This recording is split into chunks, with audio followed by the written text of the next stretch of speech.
Vale, vamos ya con la conferencia final del Congreso. Solo deciros que después de esta conferencia ya sabéis que se va a saber el resultado de la porra que hemos seguido por Twitter, ¿vale? De dónde va a ser la nueva sede del Congreso dentro de 2 años. ¿Vale? Bueno, para presentar la última conferencia tenemos a Cintia Refojo de la Fundación Española de Ciencia y Tecnología. Un aplauso para Cintia y cuando quieras. Hola, buenos días. ¿Qué tal? ¿Cómo estáis? Bueno, estamos llegando a la recta final de este congreso, después de 3 días muy intensos y, según veo algunas caras, también alguna noche intensa. Y bueno, comenzamos este congreso echando la mirada atrás, hablando del origen de este congreso y de muchas iniciativas de comunicación de la ciencia. Hemos tenido tiempo de ver parte de la evolución de esa comunicación. Y yo creo que es perfecto que vamos a acabar la última sesión de este congreso echando la mirada adelante y hablando del futuro. Y tenemos la enorme suerte de contar para ello con Dominique Brossard. La doctora Brossard es catedrática del Departamento de Comunicación de Ciencias de la Vida en la Universidad de Wisconsin-Madison y además es miembro de diversos centros e institutos de investigación. Sus líneas de investigación se centran en la intersección entre ciencia, medios de comunicación y política, con el grupo de investigación que dirige Science Media and the Public. Y bueno, ha publicado más de 100 artículos científicos y hablando de esa intersección de la que hemos estado hablando estos días entre investigación, formación y práctica, además de dedicarse a la investigación y a la formación, ella forma parte de numerosísimos comités y consejos asesores, es miembro de la Asociación Americana para el Avance de la Ciencia, de la Asociación Internacional de Comunicación y, por ejemplo, forma parte de la Iniciativa de Comunicación Climática de la Academia Nacional de Ciencias de Estados Unidos o del Comité Asesor de Ciencias Sociales, del Comportamiento y Económicas de la Fundación Nacional de Ciencia de Estados Unidos. Podría seguir mucho rato hablando de sus méritos, pero como yo creo que lo que estamos es deseando escucharlas y más, le voy a dar paso a Dominique. Después tendremos un tiempo para hacerle preguntas, así que bienvenida, Dominique. Muchas gracias.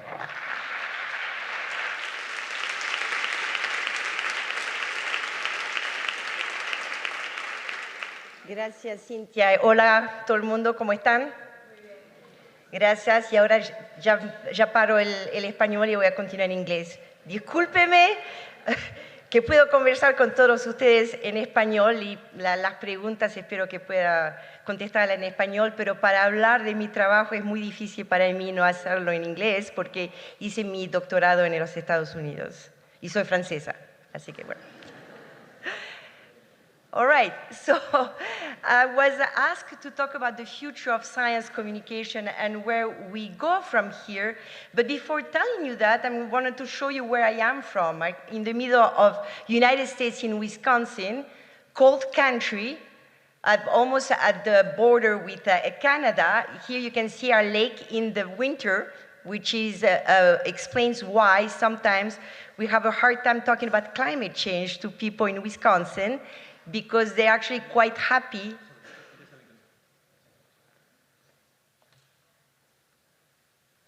Not working?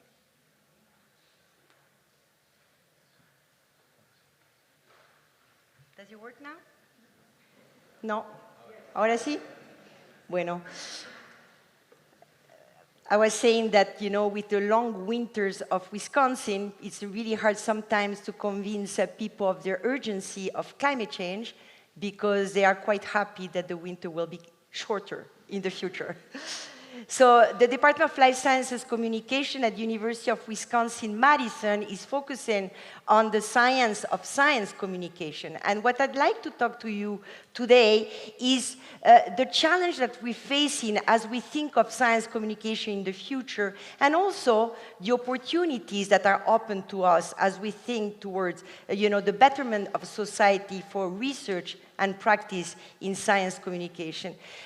The term of the science of science communication, I'm sure you have talked about it in the rest of the conference, but it's really the idea that we use empirical data to understand the processes of science communication, and perhaps, link practice and research in a way that's useful to us. And there's been a lot of attempts in the United States. I know that in Spain as well, talking to Cintia and some of you, and other parts of the world, to really link research and practice in a way that use, I was going to say investigación, me mezclo todo ahora. No sé si hablo español, francés, así que bear with me. And therefore, that idea that we can all work together by using research to inform practice. And there's a lot of journals that publish on that. Science Communication is the one that is the most used in my field, Public Understanding of Science, another one. But also, I would like to give a shout out to the Journal of Science Communication. I know that Luisa, for example, that's somewhere in the room, is part of the editorial board. The reason why is because JCOM published in any language. And what we do for this journal that's also open science is that we publish also practical narratives and as well investigación, again, research, and in any language. And there's been, I know that Luisa has been chaperoning one for Latin America and with a lot of articles in Spanish. So if you're interested, please contact us to publish in this journal. More interestingly enough, though, is that you can see that science communication research is published in a lot of different journals that go beyond science communication, political science, Journal of Information Science, and so on. Here in Spain, I have to say, because I'm in the editorial board of Méthode from the University of Valencia, so also really good social science research going on there. But more troublesome is we have articles that appear in journals such as the Proceedings of National Academy of Science, excellent journal, but actually not really social science focused, Nature in Britain, Science in the United States, that actually publish things that seems to be reinventing the wheel, things that us, researchers and practitioners, we've known for decades, that are done by people because all disciplines want to do science com. And the problem is that very often they think they can do it right when we can do it better than them. All of us in this room and so on, not to say if anybody in this room has published in those journals that is bad what you did, but certainly we need to learn to actually work together to make sure that we don't reinvent the wheel. An illustration. For example, Americans know that climate change is happening, as an illustration to what I was saying. If you look at the statistics here, you can see that 33% are alarmed that climate change is happening, 25% are concerned, 17% are cautiously, interested, and then the rest would be the ones that are really less concerned, with only 9% that are dismissive. So when you think about the spectrum of attitudes about climate change here, you can see that the vast majority know it's happening, and actually the vast majority will also think that it's due to human activity. However, they still don't want to do anything about it. So there is polarization around it, and there is problems about it, and it's not because they don't understand the science behind climate change, it's obviously because of other reasons. And again, we see efforts from climate scientists in the United States trying to explain to people the temperatures are changing, the things are getting worse, and without any results. So reinventing the wheel, as I was saying. And as you can see here, despite all the communication efforts on what I call that deficit knowledge approach, you can see the trends haven't really changed. The dismissive, from 2017 to 2021, you have 2% less, but still relatively small, but we cannot say that communication has changed much about it.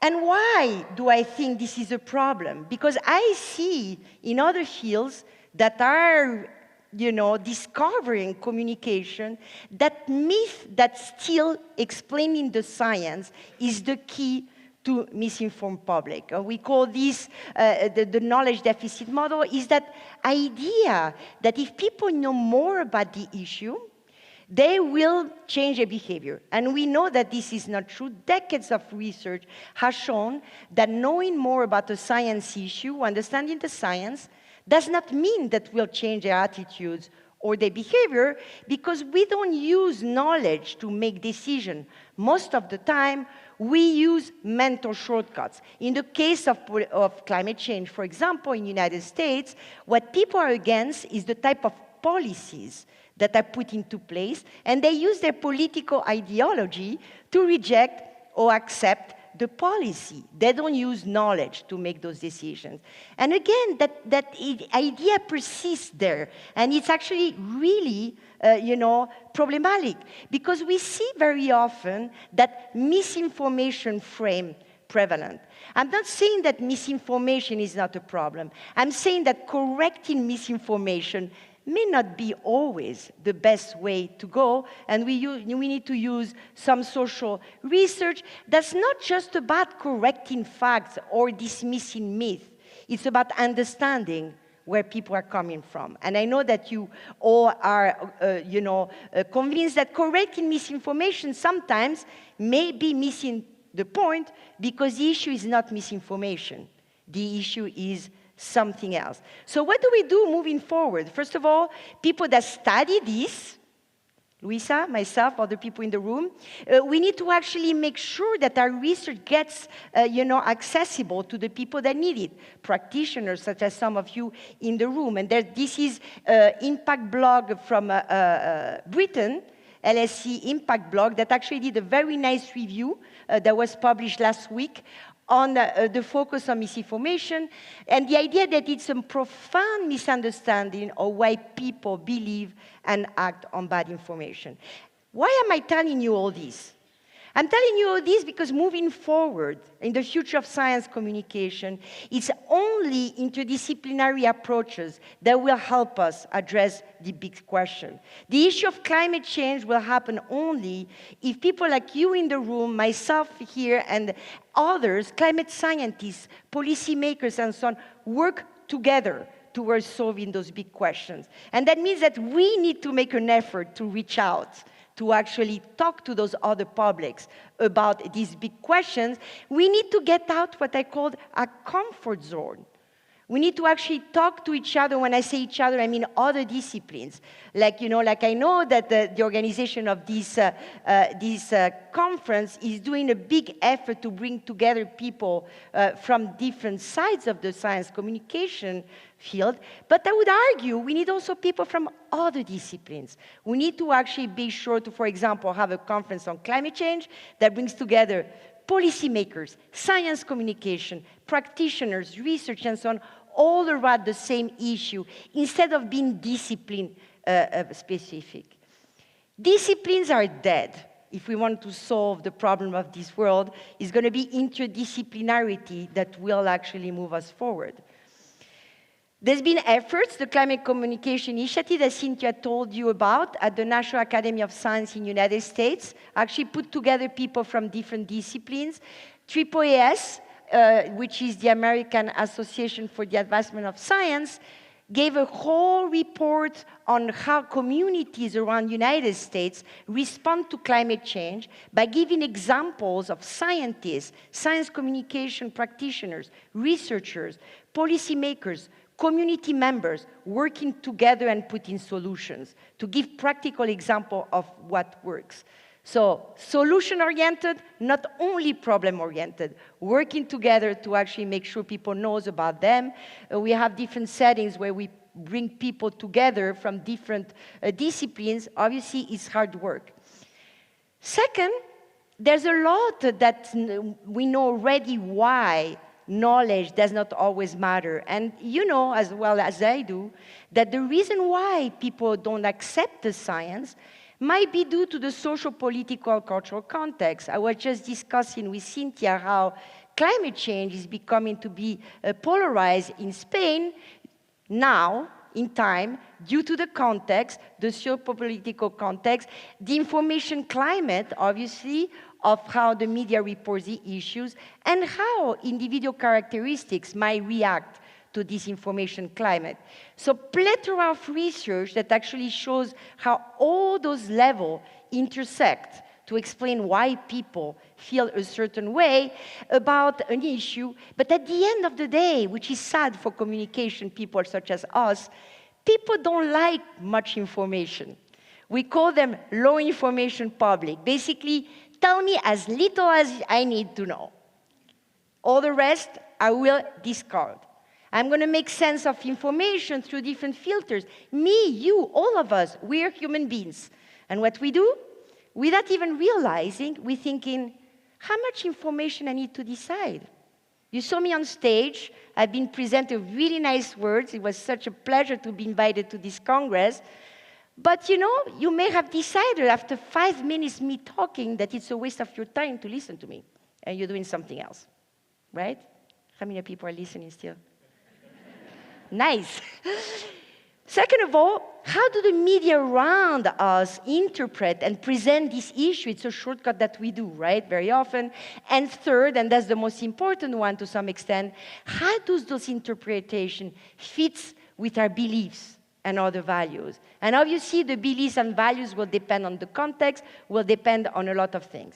So why you may wonder why I'm telling you this, you may obviously know all this, but moving forward, it's even more important than ever for the future of science communication to remember that we need to talk to people's values and beliefs rather than explaining the science. Even if, you know, we are tempted to continue to explain the science, because that's what we do, is still we need to actually take, you know, research into consideration and use the research for, that Cintia was telling me about, for example, on perception of Spanish people about different technologies, like this kind of research that be useful to communicate about these issues. So also, I was trying to find some new research that was happening in Spain as an example, and I actually discovered cómo rodean los gatos. Nuevos hallazgos que abren uno de los mayores misterios de los felinos. Let's face it, how many of you have cats? Oh, just a few. How many of you don't care about how the cats ronroen? My point. I hope I have illustrated that point. However, you look at this one, la gran demanda contra Meta, lo que los fiscales de Estados Unidos saben sobre el daño, no, Europa, que causa los menores, then suddenly we think about something that has ethical, legal, social implications. Obviously, it has more social relevance, no offense to people that love cats, than the cats study. And there, you know that people will actually all react very differently to this story. Those that have kids, those who are in social media, those are concerned about the ethical dimensions of social media and so on. So you get my idea. Challenge number 2, though, is science moves fast and is very uncertain. So how do we communicate in this context? The context, the idea of COVID was really, I think, a case in point. As we were making decisions based on science, new science was coming that was actually kind of like, you know, adding more data into the science that we already knew. And as a matter of fact, there was a lot of uncertainty. And one thing that's crucial for us moving forward is really to carefully think how to communicate uncertainty. We still haven't figured it out. We still haven't figured out what's the best way to make people understand how science has uncertainty embedded to it. And I urge all of you to think about it. That means that our science communication research and practice can and should move together fast. We need those linkages, and I know there's efforts, and this conference is one example where we bring, you know, researchers and practitioners together. But the only way to move fast if the research reach the practitioner very fast and vice versa. And we need to actually build those bridges. And I think there are attempts to do so, and a lot of people in this room are part of those groups, but we need to do that even more. It was really nice to see that, you know, like the theme of this Congreso was La Unión hacia la Ciencia. So only, you know, if we are unidos, we can move forward. I really speaking like Spanglish or whatever what I'm speaking about. I hope nobody's recording this because it's going to be like... But so like, yes, we need to work together towards that. Challenge number 3. Science is a myth. The science on a pedestal with a big S doesn't exist. There's a lot of sciences, right? And we're all talking about our different science in our different fields and so on.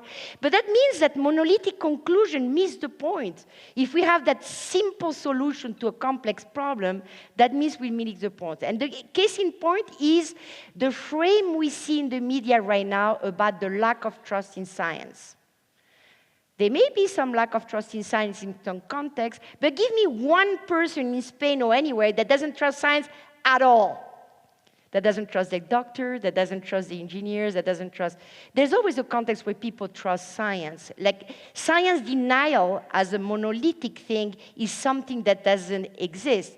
As a matter of fact, you see very complex and different conclusions. The Wellcome Foundation here in Britain has actually showed how COVID-19 had increased the world's trust in science, looking at different countries around the world. Actually, Spain was not part of the list.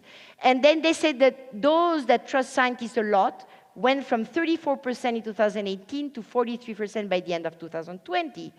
In the meantime, in Spain, you see, like, you know, a media coverage such as this one, ¿Por qué se sigue desplomando la confianza en la ciencia? And interestingly enough, what we show is the more we talked about this, the more people are going to believe that this is happening. It's like polarization. The more we talk about polarization, the more people are polarized.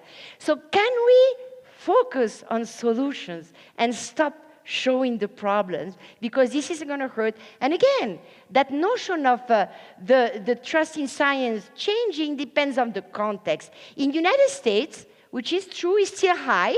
You can see here, this is people that highly trust the scientific community. It's been like around 50%. Then you add the people that trust most. It goes to 70 or 80%. But you can see on the blue and red light here is the difference between Democrats and Republicans that is getting higher. So you do have a polarization that exists. But again, then it will depend on the context, on the issue. And we wrote about this extensively with some colleagues of mine, where we said that actually that whole narrative, saying the public is wrong, the science is right, the science should be trusted, the public is bad, let's correct the public, we know better, we scientists, is really not helpful. What we're doing when we do that is doing what we call public pathology, make it sound like the public are the bad guys. Well, you know as well as I do, we are all the public, right? We are part of the public, and so just pointing out the bad stuff with the public is, to say the least, not very constructive and certainly unhelpful. So I urge us moving forward to not have those monolithic discussions about trust in science, misinformation, and so on, that actually make it complex question, not really solution. So moving forward, again, my academic practitioner partnership motto here, we need to partner and be specific. Misinformation about what? In which context? By whom? Is it about values? Or is it about knowledge? Is it about partnership? Is it about trusting? What are we talking about? Moving forward is going to be important more than ever to be specific and to partner without all. So I saw that there was a directorio de especialistas de la comunicación to find people that were in Comunication Científica, and I was wondering if there was the same for investigadores, but I heard that there was. So this, I think, is really in Spain, you are ahead of the curve, by the way, with these kind of things, and it's really nice to see that you're doing a lot to actually, make sure that those partnerships are put together. And there's efforts in other countries, but certainly I was really pleased to see that that was the case here. Challenge number 4, the new algorithm media ecology. Obviously, you all know that we get things based on algorithms that we don't control, and this is really a problem for us communicators that do not really know how those algorithms work because it's like a black box. We were working with Google at some point, and we asked for the algorithm. Of course, they told us no. But the idea that we don't really know, they're always updated. There's really something that goes on more and more. that is really hard for us to manipulate. If you look at Spain here, that's like from 2023, the Reuters Institute digital report. I don't know if you saw it. Excellent report that actually look at worldwide data for a wide number of countries. And there's actually some data on artificial intelligence as well and so on. You can see here that where people find their news, not surprisingly, is mainly online, including social media. Here you can see 74% of people find their news online. Actually, from 2013, there's not much change. But most importantly is that you can see a big drop in the press, like the printed press and so on and so forth, the medios impresos, that went from 60 to 25%. So why is this a problem, you would say, and why do we think about that very carefully? Well, anything that happens in the social media are contextualized by things such as like, shares, dislike, angry, love, and so on and so forth. All those emotions that you see there that we've shown with our research actually change people's attitude toward whoever writes the article. So the issue that I'm bringing up here is that I know that a lot of you are using a lot of those platforms to communicate, and there's a lot of research that actually has been put together to look at the effect of those different social emoticons here. But again, there's the gap between research and practice. I think that we still need to work better to work toward that. How much time do I have left? I have no clue. Oh, so I went much faster than I thought. Well, a lot of time for questions then. You need to bear with me because, I just come from the United States. I'm going to whine a little bit. How do you say whine in Spanish? Yeah, because it's 7 hours difference, so actually right now it's I think it's 4 a.m. for me. So I have I'm trying my best, but I'm still sleepy. So anyway, yes, hopefully a lot of time for questions. But the issue that we have here about those information context and social network is that I think we could still do a better job, all of us, researchers and practitioners, to correctly identify in the information context the networks, the influencer that likely to influence audience. For example, I know that a lot of science communicators on YouTube, and some are on Instagram and on TikTok. However, I'm really hard for me to find examples of research practice partnership with influencers on Instagram. We know that Instagram, I don't know about you, I tried to find data for Spain, but at least in the United States, this is really the social media platform that 18 to 35 years old use all the time. And what they do, they follow influencers, right? Mainly for health issues and so on and so forth, well-being, fitness, and research that came actually from my department showed that people that follow those influencers to find out about science end up trusting science and expert less than those that don't. So it is problematic. Solution will be, I think, is to partner for some influencers.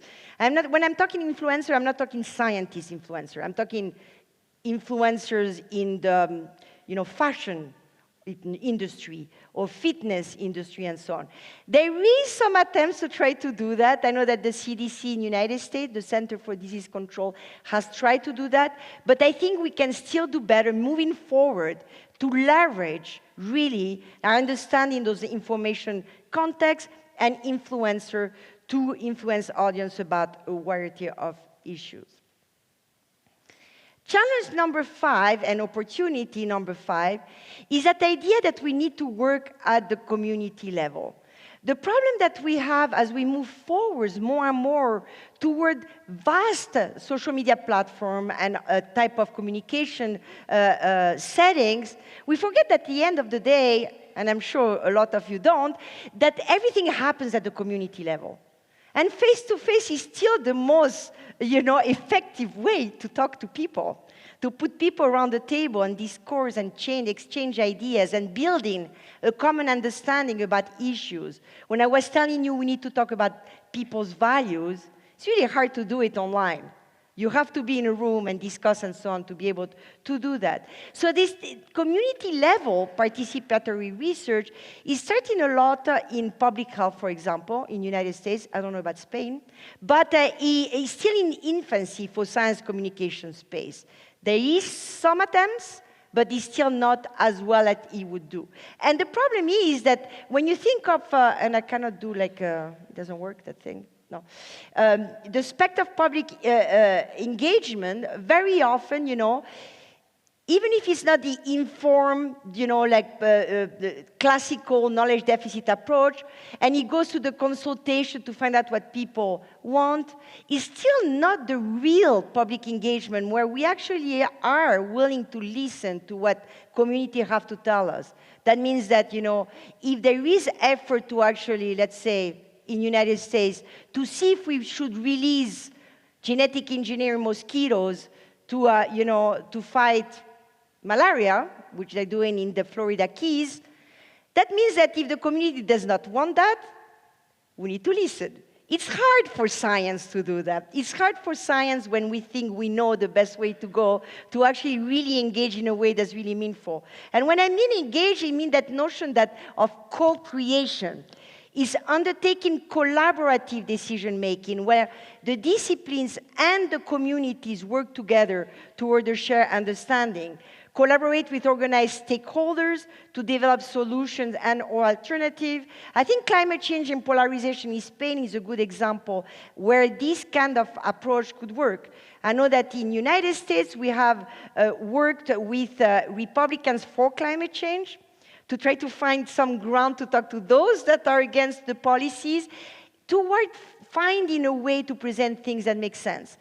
You know what we found at the community level on how to communicate about climate change? Do not talk about climate change. Do not mention climate change. Stay away from the world of climate change. And so what we need to talk about is creating jobs, how renewables might solve, you know, job problems in the thing, how the economy would be better, and so on and so forth. That's United States. I don't know about Spain, what would be the best approach. But we found out about that after working at the local level with different stakeholders. So opportunity for the future of science communication is really engaging stakeholders early to help develop relevant and equitable science communication knowledge. And when I say knowledge, is something that goes in social science knowledge, such as like Cynthia's organization is doing, is not scientific knowledge in the sense of technical knowledge. It's about the people, understanding the people, that science communication knowledge that would help communicate in a relevant and equitable way.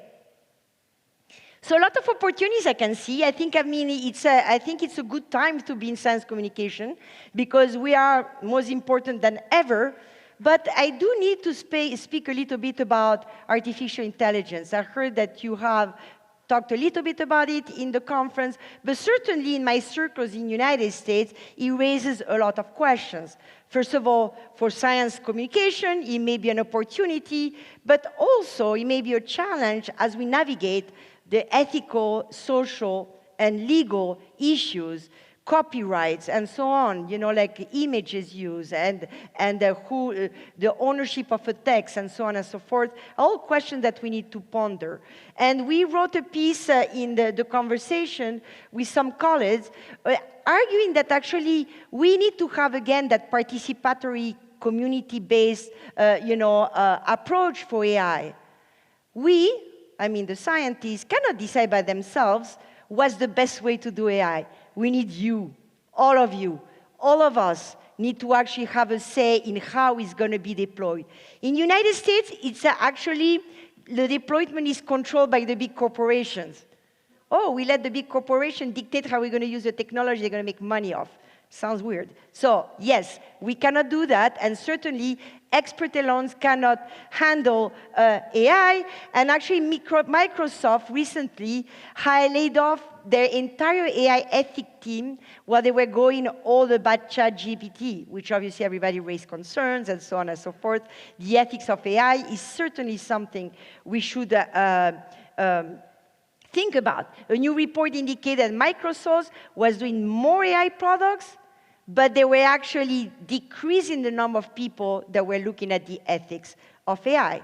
Certainly a problem. So we all need to be part of the debate, and I think science communication people certainly are the ones who should write about it, communicate about it, raise the questions, and be part of the debate so we can use those technology in a way that's positive and can be for the betterment of society. So I guess I'm going to have a lot of time for questions, but moving forward, what I want to leave you all with is I think, that the future of science communication is really to help build resilient, equitable society. We are more important than ever, which is a great place to be. If science communication 40 years ago was a very, very small field, right? And so it's more important than ever. The future of science communication will really depend on that interdisciplinary aspect I was telling you about, talking to other disciplines, not only us that communicate, but also others that doing different type of approaches. We need to be involved at the local level as much as we can, and it's hard, but we need to do it. We need to understand and use algorithm ecosystems, and of course, we need to have a voice integrated in the AI debate. I'm going to leave it at that, and I thank you very much again for your attention. I'm looking forward to the questions and the comments.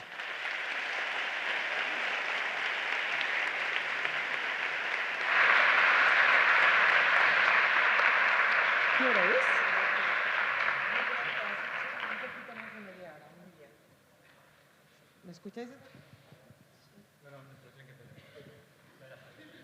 Hola. Muchísimas gracias, Dominique. Yo creo que ha sido súper interesante. Tenemos muchos retos, como has dicho, por delante, pero también oportunidades.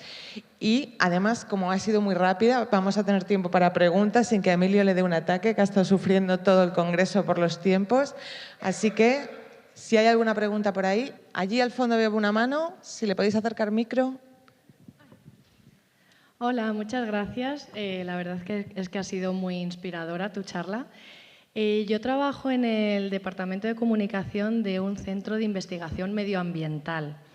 Entonces, cuando has comentado que hay que hablar más de soluciones, más que de problemas, este es el reto que me enfrento con el equipo continuamente, ¿no? Diagnosticamos problemas ambientales y muchas veces me encuentro con qué mensaje dar, ¿no?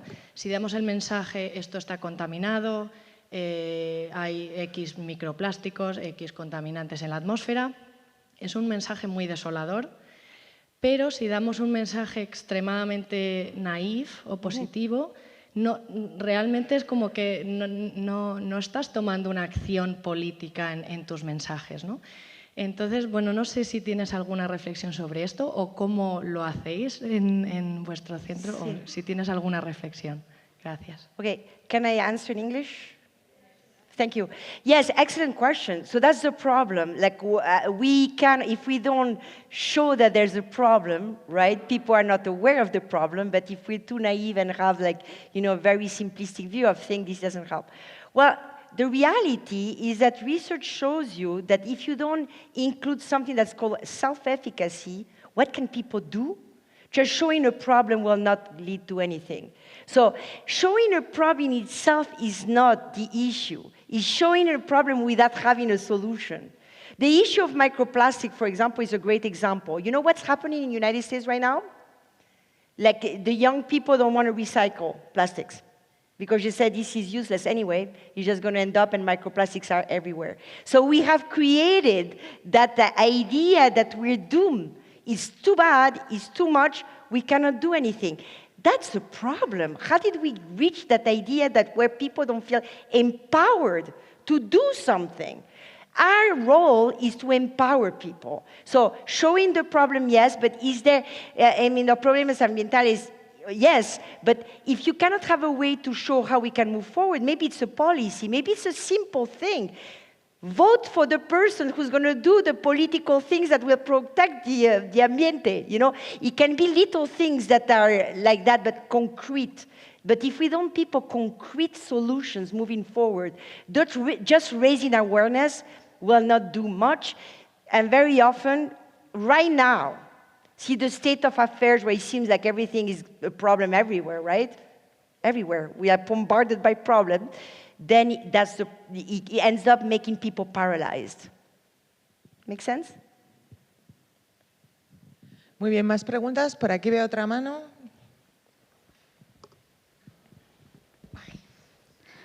Hola, buenas. Yo trabajo también en un centro de estudio, bueno, un centro de investigación en temas ambientales y creo que la asociación que se está haciendo de los temas ambientales con la ideología es una forma de negacionismo.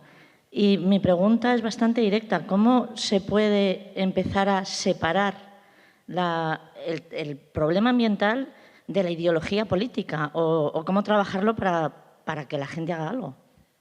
Yes, that's a really good point. And the thing is, like, I was surprised to hear that this was happening in Spain. I didn't know that's a relatively recent thing. So one way we have, if he starts doing it, it's really hard to stop. That's the reality. Once you begin to have that linkage between political ideology and some issues, look, in the United States with COVID, it happened. As soon as we had the presidential election with Trump and so on, bingo, we had all COVID that became politicized, and then it was a nightmare. Once it started, it's really hard to stop. But one way that we have been quite successful is finding people on the other camp that actually are in your camp.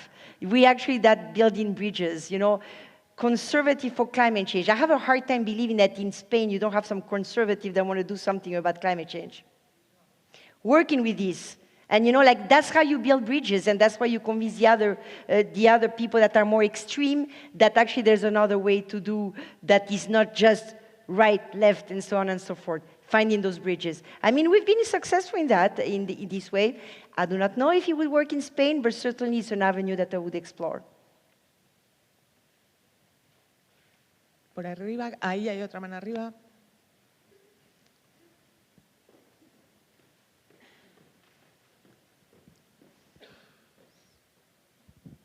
Gracias. Bueno, ha sido muy interesante tu ponencia. Yo soy Rocío Benavente y yo trabajo precisamente en un proyecto periodístico de comunicación contra la desinformación. Y entonces, el tema justamente que ha salido la pregunta anterior de cómo hablar con personas conservadoras sobre cambio climático, yo escuché una vez a un investigador en España que él decía que había encontrado que era útil, por ejemplo, hablar de conservación del campo, de tradición rural, que al final es muy parecido, pero no dices, como tú decías, no digas cambio climático, esa era su conclusión también. Entonces yo creo que ahí hay una vía de apelar a esos valores tradicionales que sí son queridos para esas personas. Pero me preguntaba si conoces investigaciones o tienes información sobre cómo abordar otros temas en los que también hay un negacionismo por parte de la sociedad, por ejemplo, temas que tienen que ver con género, en los que también tenemos evidencia científica de que el problema es real, medible. Y también hay una parte de la sociedad que lo niega, que no existe, ¿no? Por ejemplo, eso, en temas de género o también en temas de migración y otro tipo de aspectos sociales, igual no tan científicos, pero objeto de las ciencias sociales. Very good point. I mean, all those are very complicated topics. I mean, the gender issues, immigration, and so on. Anything that's like controversial and people have different value systems that come into play, it gets complicated. Just first, on your climate change and the traditional values, that's a really good point. But another thing that has worked that I should have mentioned is using religiosity as a way to address climate change. I mean, very conservatives very often in the United States are very religious. The stewardship to protect the earth that God has created and so on, is also a frame that has worked. But going back to the other question, unfortunately, you know, it's like there's no magic bullet. And it's like, you know, when I was saying specificity is key and context is key, and I mean, at the end of the day, it goes back to actually talking to people. And, you know, and finding, you know, like allies and in the groups where you're thinking about. And because I cannot give you an answer because it really, I don't know the context in Spain. I bet it depends also of the region. I bet it depends of the social groups and so on. But certainly, you know, like, what I think is dangerous is when you see a discourse that become very polarized online and where people don't talk to each other face to face. Like, you know, and actually it's easy to say, but not so easy to do, to actually literally be in front of someone and hearing what they have to say and why they are against and so on. But certainly you learn where they're coming from and it can help, you know, like formulate a communication strategy. I'm really sorry that I give you like a very like basic answer, but yes, complicated, and it will depend on the context and depends of where you're coming from. The same idea, though, than with climate change, that for the transgender issue, for example, you know, like when you had conservatives that are really against this kind of issue, that actually embrace the kids going through that, and we had that in the United States, it also helped. It's always that idea of having people from the other camp that actually can talk to those issues that help. But again, in Spain, I'm not sure if you have something to add. No quiero interrumpir las preguntas. Yo creo que continuamos. Tenemos otra por aquí, porque si les dejo sin tiempo para preguntarte me van a matar. Y si os parece, veo por allí otra mano para si le podéis ir acercando otro micro y así vamos más rápido. Perfecto. Thank you very much for your exciting talk. My question is very short. How to communicate that basic research now is important for finding solutions for the future? Yeah, that's a good point. And there is actually JCOM, that journal that I was telling you about, the Journal of Science Communication, is going to have a special issue on how to communicate basic science and the importance of it, and there's going to be a lot of interesting articles in that. So, you know, like people are struggling about that, and it's like the interesting thing, I would say, that I would argue is when we say basic research, is basic research about what? It's like there's no science research. It's about what? So like, you know, like people get really excited about astronomy and, you know, which is basically like fundamental physics, literally, but they get very excited about it. So, you know, it really depends on the area of science, it depends of the type of basic research we're talking about, but certainly, you know, people get excited about basic research if you have an excited person who tells them about it. So it's not always about the science, it's the way it's communicated, the stories we tell about it, how we put it in context. If you have somebody excited about something, excitement is communicative. Is contagious, right? So I think there's a lot of progress to be made in communicating about basic science, and I'm really looking forward, I'm pointing there because I know that Luisa is over there, I'm really looking forward to that special issue of JCOM on basic science communication. Muy bien, por ahí arriba había otra pregunta, perfecto. Yeah. Yo quería... Did I answer your question? Okay. Ah. Aquí. Yo soy del ámbito periodístico local.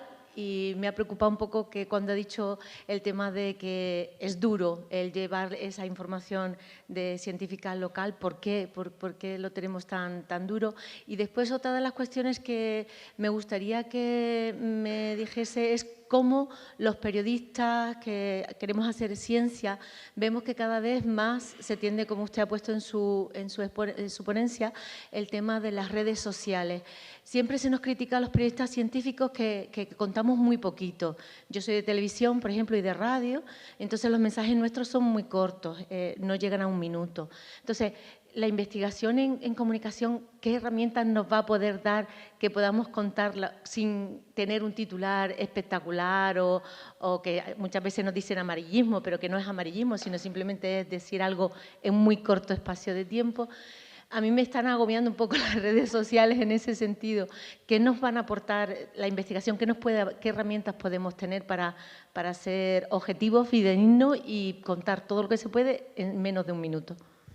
Well, that's a really good point. And the thing is that, you know what, journalists doing their job, right? I mean, nobody can fault journalists not to do a good job. They have to produce good journalism in very small time, in very few minutes and so on. And certainly the way then they share it, like and so on social media is something that's not on your control very often. But we have argued that actually it should be part also of those big press, media conglomerate to also look at that Facebook, that social media sharing exercise. It should be part of the whole ecosystem of the media platform. The problem that we have now is that Facebook has actually shuttered, like the fact that the news come into somebody's feeds. News media, actually, we don't see them anymore, right? And that's the problem. So what we've done in the United States is actually we're yelling at Facebook with the National Academy of Science to actually trying to make sure that the algorithms still, play a role in bringing the news to people when they know it. So there is a lot of research as far as sound bites, what works, what doesn't work, the visuals and how people react to visuals. But again, maybe the problem is that the researchers are not doing a good job communicating with those that need the research. So send me an email and I'll send you some studies that hopefully I'll be useful. Por aquí, Joana. Thank you very much for your talk. I'm here. And I was really happy to see that a project that we launched earlier this year on the European level called Coalesce, that will build the European Competence Center for Science Communication, is so very well aligned with the premises that you showed in the end. And regarding to this specific part of co-creation, I think this year in this conference we saw a lot of, I think mainly because there was a lot of also importance given to citizen science. There was a lot of different talks focused on co-creation and participatory research.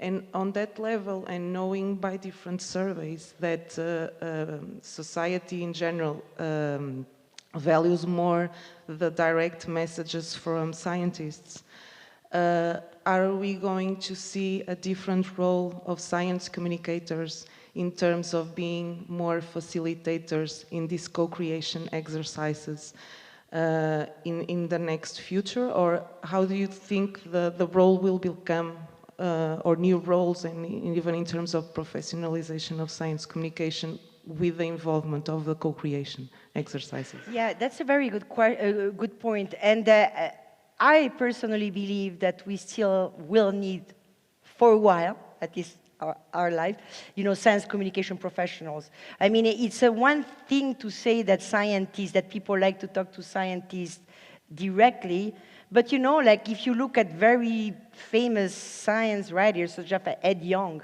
that goes around and people listen to him like he's a scientist. Well, he's not, he's a science writer, good science writer, but still.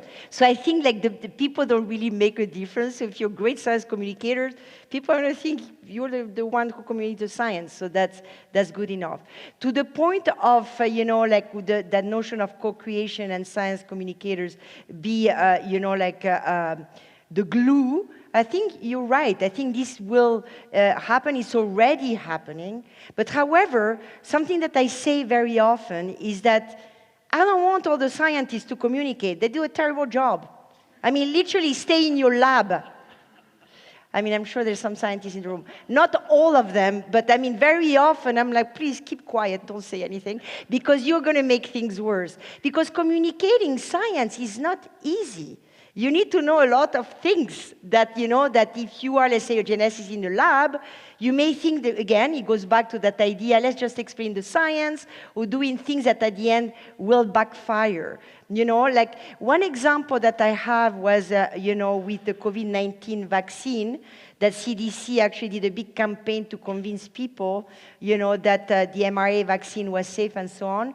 But the way they frame is that mRNA doesn't have DNA, whatever. The way they communicate that ended up backfiring, and people then thought that genes were bad. What? because they hadn't worked with science communicators. So to my point that I think they will, and there is a future for science communicators, practitioners, to be part of the mix, and certainly I always urge lab scientists to actually leave the space to those that know what to do with the communication side of things. Bueno, pues muchas gracias. Creo que vamos a tener que dejar aquí las preguntas para poder acabar en tiempo, porque además, como sabéis, faltan las conclusiones y desvelar el dónde será el próximo congreso, que estamos ahí con la... ¿Madison? Mira, estaría bien, nos lo podemos plantear. Bueno, pues muchísimas gracias, Dominique. Un aplauso, por favor, para ella.